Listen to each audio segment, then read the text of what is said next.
I spent 5 years as a collegiate track and field athlete, and there was rampant hormone abuse that I noticed during that time, and it's probably not what you think it is. I'm talking about melatonin, the hormone most often associated with sleeping and trying to get to bed at night. Now, melatonin just immediately falls into this weird category of people not wanting to accept that it's a hormone. I find it very similar to how people treat alcohol and caffeine.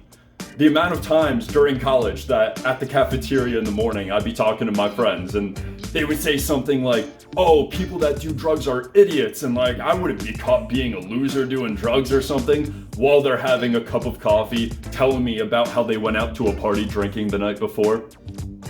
Like, it just doesn't make any sense. Certain connections are not being made here. And the idea that someone is fearful of a hormone like testosterone and will be like, oh, I would never take testosterone. I don't want to mess with my body's hormones. Yet they're popping melatonin gummies like they're candy. It just doesn't make any sense to me.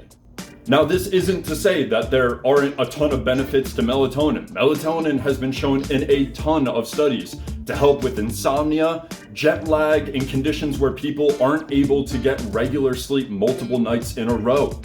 I know anecdotally of multiple friends who have changed work schedules and have had weird nighttime fluctuations in their work hours, and through the use of melatonin, they've been able to help maintain a somewhat semblance of a circadian rhythm. The issue I want to bring to mind, though, is if someone told you that they were taking a high dose of testosterone for 6, 8, 10 months at a time without coming off, you would probably say, hey man, that sounds a little dangerous. Maybe you should talk to a doctor.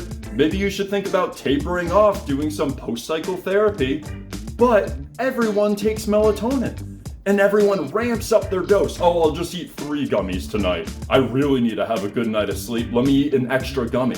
You're just messing with taking exogenous hormones. It's hard to take melatonin serious as a hormone when you're buying it in bottles with dinosaurs on the cover with sour grape flavoring. And I get it, it messes with your mind. Testosterone was thought of this dangerous hormone that's gonna take years off of your life. But everyone just takes melatonin because everyone just takes melatonin. There are adverse side effects to melatonin, but they're relatively small when you're looking in the literature. And this is the symptoms you'll see, such as dizziness, nausea, mental fog during the next day waking up. A lot of this can also just be fixed by proper dosing of melatonin as well. Because it's such an unregulated hormone that you can get over the counter, people have no clue dosage-wise what they're taking. Additionally, a lot of people are aware of discrepancy issues with dosing in the supplement industry, but they don't seem to care at all about how this applies to melatonin, which is an actual hormone. If I'm taking a vitamin C supplement and it says 1 gram on the bottle, but I'm only getting 750 milligrams, I'm not gonna be horrifically upset. I'm annoyed that it's not gonna be right, but it's not going to destroy me.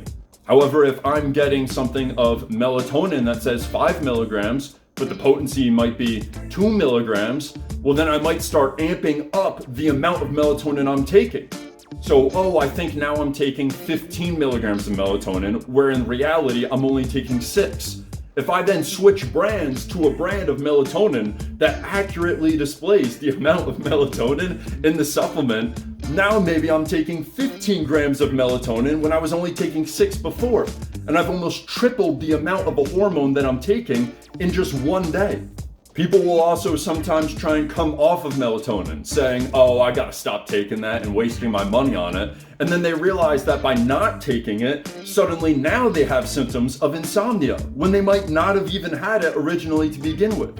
All of this happens because when you're taking an exogenous hormone, your glands that secrete the hormone endogenously, in this case the pineal gland, will start to downregulate internal production of the hormone. And so if you clicked on this video, you probably thought I was going to talk about rampant steroid or testosterone use in college. But I feel like this is just as dangerous and something that's never spoken about. Nobody cares to get into melatonin because it's thought as such a low-risk hormone, or not even thought about as a hormone at all. If you take melatonin, think about what reasons you're taking it for. Do you suffer from a sleep disorder? Have you researched the dosaging of it? Have you looked up the efficacy of your supplement? Is it third-party tested to actually verify what is written on the label is what you are ingesting? If you are traveling and melatonin is going to help you sleep so you can get a better training performance the next day, then maybe that is a benefit if you are using it occasionally. But what I'm talking about is people that become dependent on the hormone, not realizing what it actually is or what it's doing. I hope this video serves as a wake-up call if you are currently taking melatonin yourself. Hold what you put into your body at a higher standard.